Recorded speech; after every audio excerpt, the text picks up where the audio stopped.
तेव्हा मला म्हणजे शिकवत होते आणि माझा चुकून कोपर त्यांच्या नाकाला खूप जोरात लागलं होतं आणि मला इतकं असं झालं की त्यांच्या डोळ्यात पाणी आलं. म्हणजे सॉरी, खरंच सॉरी. नमस्कार, मी मधुरा शिधे आणि कलाकृती मिळा तुम्हा सगळ्यांचं मनापासून स्वागत आहे. मी आज आलेली आहे कलर्स मराठीवरच्या मोहिनी या मालिकेच्या सेटवरती आणि आम्ही सेटवरतीच आहोत. असं नाही की आज आम्ही कुठे बाहेर बसलो किंवा छान, आम्ही आहोत मोहिनीच्याच घरामध्ये. मोहिनी बरोबर माझ्याबरोबर आहे अनघा ठाकूर. हाय हाय, कशी आहेस? मस्त. कसं चाललंय शूट? आउटडोर करून आले आता अनघा, त्याच्यामुळे थकलेली असणार आहे ती, पण चेहऱ्यावर अजिबात असं वाटत नाही की तू खूप थकून आलीस. अशी एकदम पॉझिटिव्ह, हॅपी आणि एनर्जेटिक वाटते तू ती. सुद्धा खूप असं पॉझिटिव्ह वाटतेस आणि बरं वाटते तुला बघून. थँक्यू. कसं चाललंय शूट? खूप छान चाललंय आणि थोडे हेक्टिक सीन होते आज, पण नक्कीच प्रेक्षकांना बघायला मजा येईल. क्या बात आहे. आणि आम्हाला तुला बघताना खूप मजा येते आणि खूप Thank you. मस्त वाटतं, कारण का अनघाला मोहिनी म्हणून बघताना आणि तू ते कॅरेक्टर ज्या पद्धतीने आता कॅच केलंयस ते बघताना खूप छान वाटतं. आणि थोडेच दिवस झालेत मालिका सुरू होऊन, सो मला तुझ्याकडून ऐकायचं की आतापर्यंत जितके सीन्स झालेले आहेत, एकंदर तुझा अनुभव कसा आहे? आणि त्यात तुझी ही पहिली मालिका आहे. हो, येस. माझी पहिलीच मालिका आहे. 1.5 महिना वगैरे आम्ही शूट करतोय. पण या 1.5 महिन्यात अनघाने जे बऱ्याच वर्षात म्हणजे आतापर्यंत केलेल्या नाही त्या गोष्टी केल्यात. जसं मी बस चालवली, फाईट सिक्वेन्स, कारण मी असं अनघा म्हणून कधी कोणाला मारलं नाहीये. पण मोहिनीने फाईट सिक्वेन्स केला किंवा अजूनही फाईट सिक्वेन्स बघायला मिळणार आहेत तुम्हाला येत्या काही एपिसोड्समध्ये, तर नक्कीच बघा. आणि बस चालवली किंवा मला जेवण बनवता येत नाही, पण मोहिनी मोदक बनवते, अळूवड्या बनवते आणि हे मला तिथे करायला लागलं, शिकायला लागलं. ती एक मेकअप आर्टिस्ट आहे, तर आपल्याला दुसऱ्यांचा मेकअप करायला अवघड जातं, पण तेही मी शिकले. तर अशा बऱ्याच गोष्टी मी 1.5 महिन्यात केल्यात.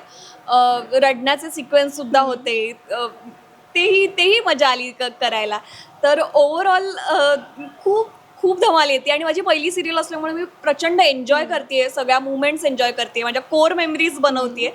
आणि येस, सांगताना तिची एक्साइटमेंट बघून कळते की ती किती एन्जॉय करते. मला वाटतं सगळ्याच गोष्टी तुला करायला मिळतात ना सेटवर. आणि फर्स्ट इज ऑलवेज स्पेशल हे कायम म्हणतात, आणि मला वाटतं तुझ्या बाबतीत ते खरंच खूप खरं आहे. कारण एकतर कलर्स मराठी आहे, त्यात मोहिनी सारखी सिरियल, त्यात तू लीड आहेस, त्यात तुझी पहिली मालिका आहे आणि इतक्या सगळ्या गोष्टी तुला करायला मिळतात. हो, आणि मोहिनी ऑलराऊंडर कॅरेक्टर दाखवलंय आणि मला वाटतं असं कॅरेक्टर मिळायला पण नशीब लागतं. आणि ती सगळं करते आणि ती, कारण तिचे वडील जे महेंद्र दाखवलेत ते तिला सगळं शिकवतात, इंडिपेंडेंट बनवलंय, त्यामुळे ती बिनधास्त आहे आणि सगळं करायला मिळतंय त्यामुळे मला. आणि येस, कमाल कॅरेक्टर आहे. क्या बात आहे. बरं, अनघा म्हणून आता कसं, आता मला सांग, अनघा म्हणून तू कशी आहेस? किंवा ऑलराऊंडर जशी मोहिनी आहे, अनघा खऱ्या आयुष्यामध्ये कशी आहे? अनघा पण थोडीफार सहमत आहे मोहिनीशी, कारण मी स्वतः फायनान्शियल अनालिस्ट म्हणून जॉब करत होते. गेले 5 वर्ष मी जॉब करत होते आणि मी फील्ड चेंज केलं. पण मी डान्सर सुद्धा आहे. मी लहानपणापासून बालनाट्य वगैरे पण करायचे, म्हणजे ऍक्टिंगमध्ये सुद्धा होते. मी कॉलेजमध्ये असताना इंटर कॉलेजिएट करायचे, पण मी अभ्यासात पण चांगली होते. तर मग ओव्हरऑल म्हणजे मला ते आहे की मी सुद्धा थोडीफार ऑलराऊंडर आहे. मोहिनी इतकी नाही, पण नक्कीच. म्हणजे काही लोक असतात, म्हणजे मी मोहिनीबद्दल बोलते की एखादं काम आलं वाटायला की ते मनापासून प्रामाणिकपणे करायचं, 100% देऊन करायचं, मग ते छानच होतं. तर ते मला मोहिनीचं खूप पटतं. आणि येस, मी खूप म्हणजे थोडीफार तरी सिमिलर आहे मोहिनीशी.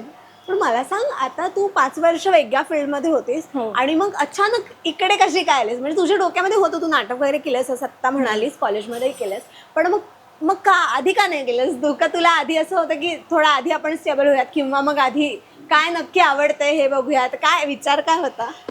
विचार खरं तर असं होतं, मी रुपारेल कॉलेजची आहे. रुपारेलकडून मी इंटर कॉलेजिएट बऱ्याच स्पर्धा केल्यात आणि मी असं ठरवलं होतं की माझं TY झालं की मी ऑडिशन्स देणार. आणि मी म्हणजे असं खूप प्लॅन होतं, पण लॉकडाऊन झालं आणि मग थोडं सगळाच प्लॅन बी नसला. मग मी पोस्ट ग्रॅज्युएट झाले फायनान्समध्ये. मग मला लगेच जॉब म्हणजे ऑपॉर्च्युनिटी आली आणि मी करत गेले. त्यामुळे हे कुठेतरी सुटत होतं.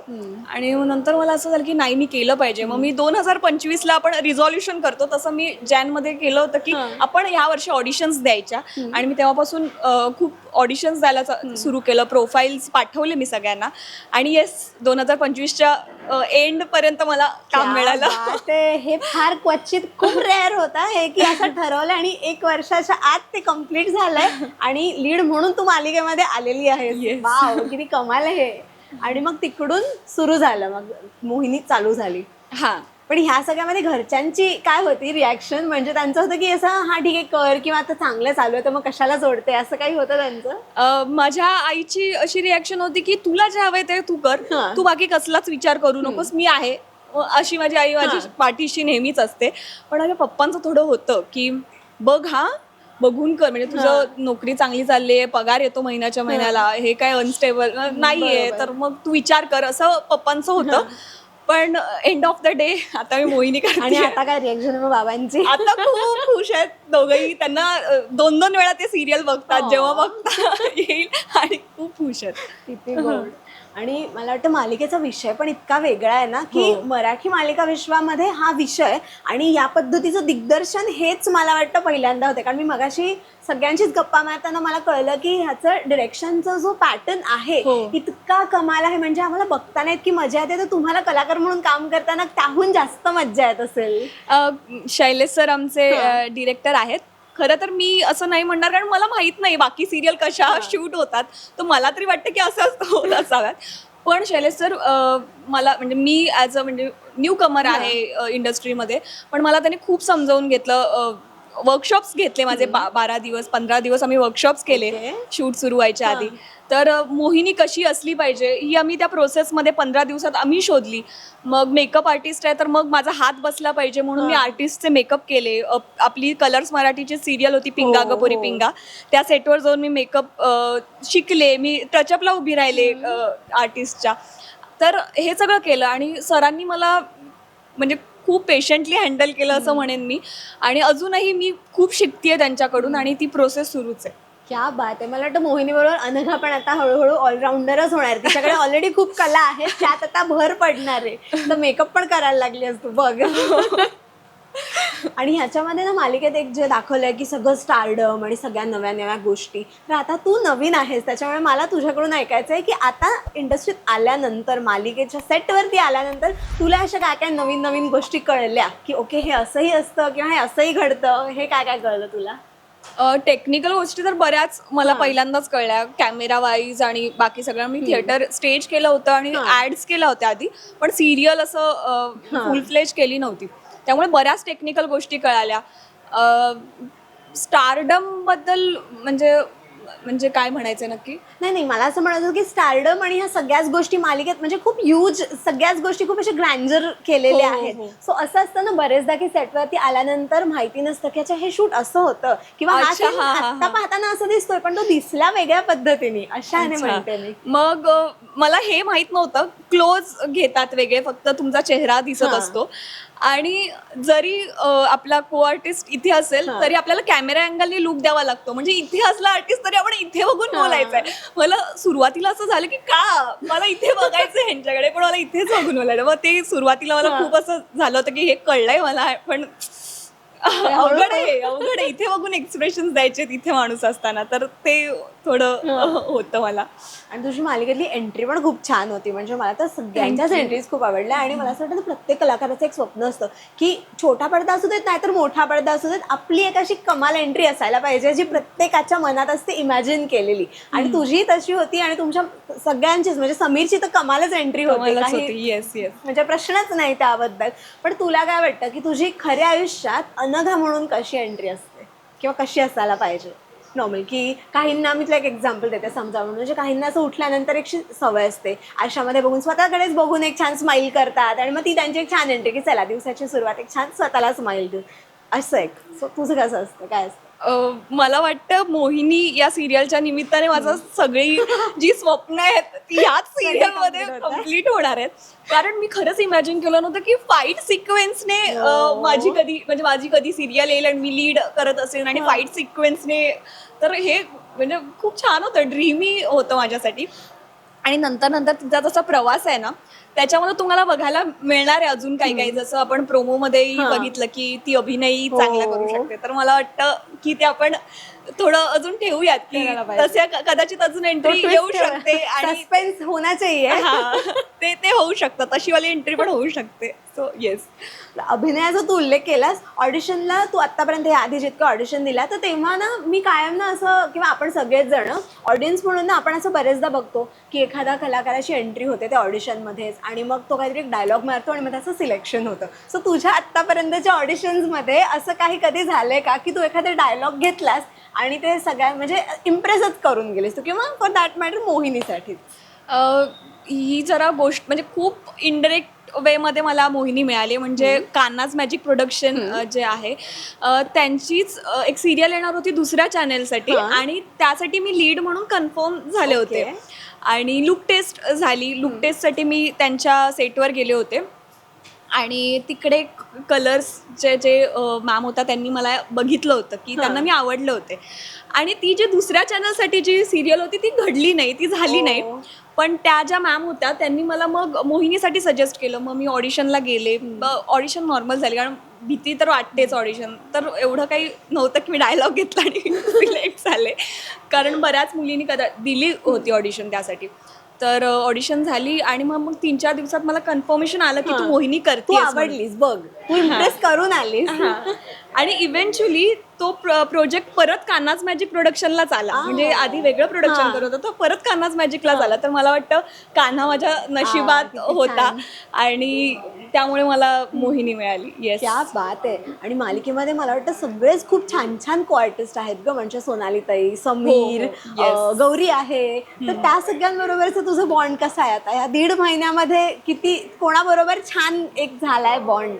सगळ्यांबरोबरच झालं, कारण सगळे दिग्गज कलाकार आहेत तसं बघायला गेलं तर. आणि सगळ्यांची फॅन फॉलोइंग वेगळी आहे, त्यांचे अभिनयाचे एक पॅटर्न्स वेगळे आहेत आणि सगळ्यांकडून काही ना काहीतरी शिकता येतं मला. म्हणजे मी म्हणते नेहमी की प्रत्यक्ष आणि अप्रत्यक्षपणे शिकते मी. कधी कधी ते स्वतःहून सांगतात की अनघा थोडं असं करून बघ, असं करून बघ, आणि कधी कधी मी बघून शिकते, ऑब्झर्वेशनने शिकते की अच्छा हे असं करतात, मग मी कदाचित असं ट्राय केलं पाहिजे, तसं ट्राय केलं पाहिजे. तर सगळ्यांकडूनच खूप शिकायला मिळतं आणि मुळात सगळे मला प्रचंड सांभाळून घेतात. जसं मी म्हटलं आमचे डिरेक्टर शैलेश सर मला सांभाळून घेतात, तसे सगळ्यांनी मला सांभाळून घेतलं या 1.5-2 महिन्यांमध्ये. आणि येस, मला वाटतं ते आहेत म्हणून थोडी थोडी मोहिनी बाहेर येते आणि लोकांना आवडतीये. नाही, पण हे खरं आहे की को आर्टिस्ट बरोबरचं बॉन्डिंग हे खूप जास्त मॅटर करतं, है ना? म्हणजे मी आतापर्यंत जितक्या सेट्सवर गेले ना, तर त्या सगळ्यांचं हेच म्हणणं आहे की जर का ती टीम छान असेल ना तर ते दिसतं ऑन स्क्रीन सुद्धा. आणि ह्या सगळ्या नावांमध्ये शंतनू दादाचा उल्लेख करायचा माझ्याकडून राहिला नाहीये. मी मुद्दाम केला नाही, कारण मला ते वेगळं विचारायचं होतं की तुमचं ऑनस्क्रीन बॉन्डिंग इतकं कमाल आहे. म्हणजे डे 1 पासून, त्या पहिल्या एपिसोडपासूनच की एक म्हणतो ना की काही झालं तरी नाही ही व्यक्ती माझ्याबरोबर आहे, हे जे एक असतं ना ते आम्हाला पाहताना कळतंय त्या बॉन्डिंग मधून. दादाबद्दल काय सांगशील? तू पण फॅन असशील त्याची, पहिल्यापासून काम पाहिलं. मी पहिल्यापासून फॅन आहे आणि शंतनू दादा प्रचंड म्हणजे गोड पर्सनॅलिटी आहे. म्हणजे असं बघताना वाटणार नाही पण तो प्रचंड गोड आहे. आणि मला माहित नाही, जेव्हा पहिल्या एपिसोडपासूनच आम्ही दोघं जेव्हा बाप लेकीचा करतो आणि तेव्हा खूप छान वाटतं. म्हणजे मी आमच्या डिरेक्टर सरांना पण म्हटलं होतं की बाबा आणि माझे जेव्हा सीन असतात तेव्हा मला खूप छान वाटतं आणि असं वाटतं की काहीतरी बॉन्ड आहे असं फील होतं आणि खूप मजा येते. त्यांच्याकडूनही प्रचंड शिकायला मिळतं आणि त्यांच्याकडे पण खूप पेशन्स आहेत. फाईट सिक्वेन्स माझा आणि शंतनू सरांचा झाला होता आणि तेव्हा मला म्हणजे शिकवत होते आणि माझा चुकून कोपर त्यांच्या नाकाला खूप जोरात लागलं होतं आणि मला इतकं असं झालं की त्यांच्या डोळ्यात पाणी आलं. म्हणजे सॉरी, खरंच सॉरी. पण त्यांनी समजून घेतलं, त्यांनी मला ट्रिक्स अजून सांगितले. सगळेच मला काही ना काहीतरी ट्रिक्स सांगत असतात, तसं शंतनू दादांनी पण सांगितलं आणि मला मजा येते त्याच्यासोबत काम करायला, खूप मजा येते. आणि मला पहिल्या एपिसोड नंतरच खूप DMs आले होते की तुझं आणि शंतनू सरांचं बॉन्ड बघायला मजा येते, खूप छान वाटते. आणि ते वाचून अजून छान वाटलं, अजून आनंद झाला. क्या बात आहे. खूप मस्त वाटलं मला तुझ्याशी गप्पा मारून. आणि मालिका आत्ता सुरू झाली, त्याच्यामुळे आता खूप ट्विस्ट अँड टर्न्स येणार आहेत, खूप वेगवेगळे सिक्वेन्स तुम्हाला पाहायला मिळणार आहेत. तर त्यासाठी प्रेक्षकांना एक छान काय अपील करशील की त्यांनी ही मालिका रोज सातत्याने बघत राहावी, कारण त्यांना खूप गोष्टी पाहायला मिळणार आहेत? हे तुझ्या स्टाईलमध्ये काय सांगशील, मोहिनीच्या स्टाईलमध्ये? मोहिनीच्या स्टाईलमध्ये सांगायचं झालं तर मोहिनीचं काम तर उत्तमच सुरू आहे. ती कमालच मेकअप करते आरकेच्या फिल्मवर, आरकेच्या सेटवरती. आणि आता एक नवीन ट्विस्ट येणार आहेत, प्रतापराव येणार आहेत, जे मोहिनीचा भूतकाळ उलगडणार आहेत. ते काय रहस्य आहे ते कळणार आहे तुम्हाला. आणि आरके आणि मोहिनीची गोड भांडणं सुरू होणार आहेत. तर तेही बघायला तुम्हाला नक्की मजा येईल. आणि खूप ट्विस्ट आहेत. कदाचित मी तर तुम्हाला आता सांगू नाही शकणार कारण रेस्ट्रिक्शन्स आहेत. पण नक्की तुम्ही मोहिनी बघत राहा. संध्याकाळी 7:30 वाजता फक्त आपल्या कलर्स मराठीवर. येस. आणि खूप खूप थँक्यू, कारण इतकी बिझी आहेस तू, इतका हेक्टिक चालू आहे तिचं शेड्यूल, तरी ती एवढ्याच एनर्जीनी जेवढी तिथे होती तेवढ्याच त्याच्या दुप्पट एनर्जीनी तिकडे घरात गप्पा मारायला बसले. खूप छान वाटलं अनघा मला तुझी गप्पा मारून. आणि मला वाटतं की तुला अशाच छान छान भूमिका कायम मिळत राहू दे. आणि हा तुझा प्रवास कधीच थांबू नये. पुन्हा जे सोडून आलेस तिथे पुन्हा जाऊ नकोस. हेच छान कर आणि मोठ्या पडद्यावरती पण मोहिनी घाल तुझीच तुझ्या अभिनयाची. खूप खूप शुभेच्छा. Thank you so much. रसिका हो, कलाकृती मीडिया म्हणजे मनोरंजनाची लयलूट. मनोरंजन क्षेत्रातील किस्से व घडामोडींचा आस्वाद घेण्यासाठी कलाकृती मीडिया या यूट्यूब चॅनलला सबस्क्राईब करा आणि व्हिडिओ लाईक करा.